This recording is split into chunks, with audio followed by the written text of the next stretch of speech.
নারীদের সম্পর্কে একটা গুরুত্বপূর্ণ তথ্য কি জানেন? যে আপনি তাকে যা বলবেন সে আস্তে আস্তে তাই হতে থাকবে। কি বিশ্বাস হচ্ছে না? এই যেমন ধরেন আপনি তাকে বললেন যে তুমি দেখতে কিন্তু ভারী মিষ্টি, তখন সে পরিপাটি হয়ে নিজেকে আরো গুছিয়ে রাখা শুরু করবে। আপনি যদি তাকে ভালো বলেন সে আরো ভালো হতে থাকবে। আপনি যদি বলেন যে তোমার মনের মধ্যে অনেক মায়া, ভালোর জন্য তুমি নিমেষেই যে কোনো কিছু কুরবানি দিতে পারো, তখনও সে সেটা রপ্ত করতে শুরু করবে।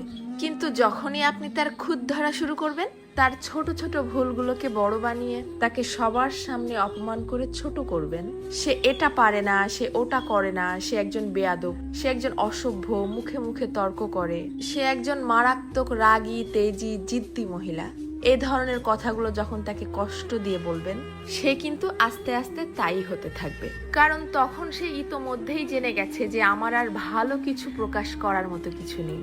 সবার সামনে যেহেতু আমি খারাপ হয়েই গেছি, তো আরো খারাপ হয়ে যাই, তখন আর সে কোনোভাবেই কারোর সামনে নিজেকে সঠিক প্রমাণ করার প্রয়োজনীয়তা অনুভব করবে না। সে ধরেই নিবে যে কেউ আমাকে ভালো বললে ভালো, আর না বললে আরো ভালো। কে বুঝলো বা বুঝলো না এটা নিয়ে আর মাথায় ঘামাবে না। এটুকু তার ঠিকই বোধগম্য হয়ে যাবে যে আমি সবাইকে সম্মান দেখিয়ে লাইনের পেছনেই দাঁড়াই অথবা সামনে, সব অবস্থাতেই আমি খারাপ। আর এভাবেই আস্তে আস্তে আপনি তাকে হারিয়ে ফেলবেন। আর একজন নারী কখনোই একদিনে বা একটা কারণে নিজেকে সরিয়ে নেয় না, এর পেছনে থাকে কোটি কোটি কারণ। এজন্যই কথায় আছে না যে কথাতেই জয় আবার কথাতেই ক্ষয়। কারো ভুল ধরিয়ে দিতে হয় একান্তে, সবার গোপনে।